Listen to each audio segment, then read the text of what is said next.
never forget when I was a kid going to the Grand Theatre, see Jack and the Beanstalk, and my father driving down the Kingsway, and it was a bomb site.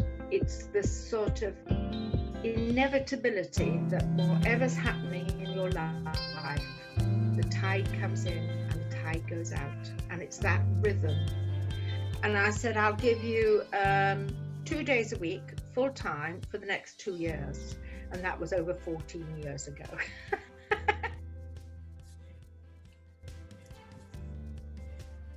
Hello, Anne.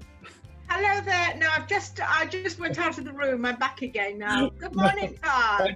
I just caught your back as you were departing and then caught you coming back in. Good to see you. How are you? I'm very well, thank you. Yes. And thank you for agreeing to take part in this. For the benefit of the people watching this, and also for myself, because I don't know a great deal about you, can you introduce yourself? My name is Anne Jordan.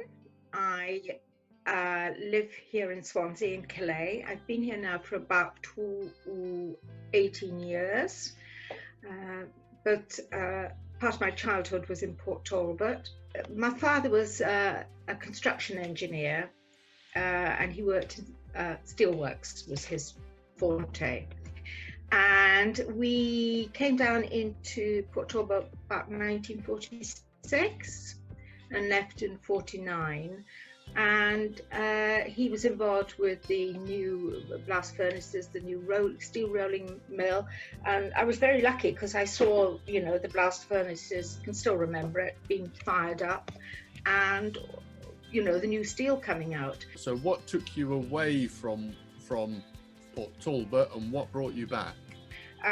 Because his work was in construction, we then moved up to the north of Norway. Very different, beautiful place. And I went off to boarding school and occasionally saw my parents, and after Norway, it was India. I was actually born in India. And then they came back and worked around, and then I left school, and I went into nursing, and I did my training at St Thomas's in London. Then I worked. What did I do next? Then I did some midwifery, and I thought, this is rather nice, I like this.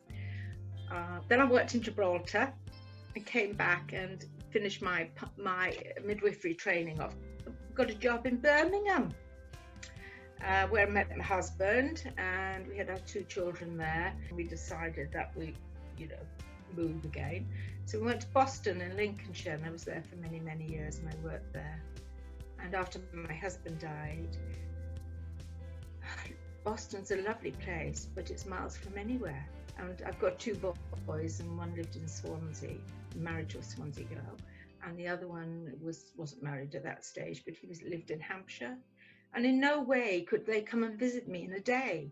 So I thought, and the house was really too big for me. The garden was too big, because I'm an avid gardener as well. And whenever I used to come down home, and Sarah is from Swansea, and my extended family now were always so friendly, and I just felt there was a lovely feeling here. And also by that time I'd got a place to do an art degree because of my husband's illness, but I got accepted down here after he died, so I thought, right, off we go. And I've been here since, and I don't regret it at all. Reflecting on your experiences, India, Gibraltar, Birmingham even, what is it that you find so appealing about settling here in Swansea?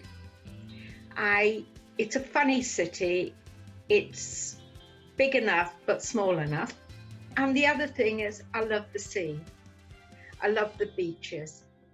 I love the Gower, and I like walking. I'm not a brilliant walker, but I get a lot out of. I find it very calming. It puts life into perspective, going for a walk, especially on the beach. It's the sort of inevitability that whatever's happening in your life, the tide comes in and the tide goes out, and it's that rhythm. I found the people here very friendly. very accepting.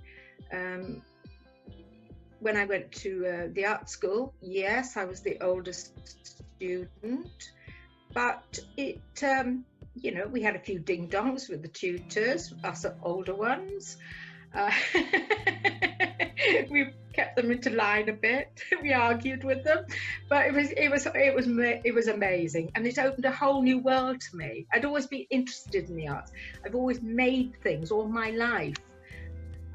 You know, I've used my hands, and it just went from sort of strength to strength. So was your move to Swansea almost then like your gateway into your transformation as Yes. a labelled Yes. artist? Yes. Yes. Yes. I reinvented myself, I tell people.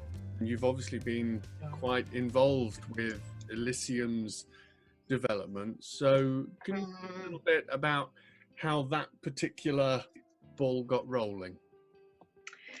Well, as I say, when we were originally in College Street as Exposure Gallery, and I was a student for a long time there, I volunteered, and the premises was in such a bad condition that we had to find something new, or we would completely fold up.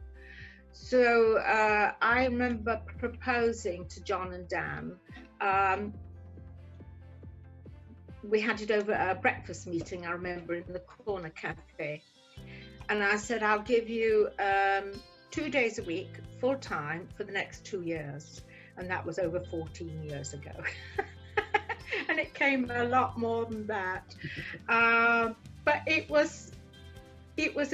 we felt that there was a need in Swansea for young artists or emerging artists to try and provide a platform for them to take that first step into the, you know, becoming an artist. And so we did quite a lot of mentoring, as well as providing you know, exhibitions and things. And I'm very proud to say that nearly everybody we gave shows to has gone on and done great things. So you know, that's a tick in our box. We knew we weren't going to make any money. We still don't make any money, but because we're not a commercial enterprise, we are a sort of socially based ground roots. And although, you know, we've had some opportunities, we still want to stay very much approachable and ground roots. And I think we now are recognised in Wales as, you know, an important artistic venue. Very much so. I think one of the things that you clearly have demonstrated as Elysium is how a group of people coming together and committed around a central idea with perseverance and commitment, you know, you can really make a huge difference. I mean, the new venue on the high street with the gallery space at the back, I mean, that's fantastic. And I hope in the not too distant future, you'll be able to open the doors there again. Yeah, well, we're hoping till, I think it's the 5th of August, we're hoping to, you know, 20 people at a time. What would you say to someone who's never been in an art gallery before, who might be tempted to come to the venue at 210 the High Street? What would they expect? What's the atmosphere like there? Well, I hope it's welcoming. But I think just maybe expect something different. And also, we're trying to develop our range of actually what we're trying to do. So we feel that there's something for everybody. When you look at Swansea, you've lived in Swansea for a while now. You know, you bring with it a range of experiences and lived experience. When you look at Swansea, what are your hopes for Swansea going forward? I'll never forget when I was a kid going to the Grand Theatre, see Jack and the Beanstalk, and my father driving down the Kingsway, and it was a bomb site. And I think Swansea still hasn't fully recovered from the Blitz all those years ago. Yeah. I just hope, you know, people, I just hope people come together, and maybe COVID, the experiences will bring a better sense of community for the whole city. I think I want to convey to people that you're never too old to start something new, and you've just got to go for it. Wonderful. That's superb. Thank you so much for joining. Not at all. Yeah, I look forward to the results. It's been great speaking with you, Anne, and there's not some at lovely things there that I will be able to pull together. So thank you, Doug. thank you so much, Anne. That's all right, Carl. You take care now. Thank you. Bye-bye. Bye.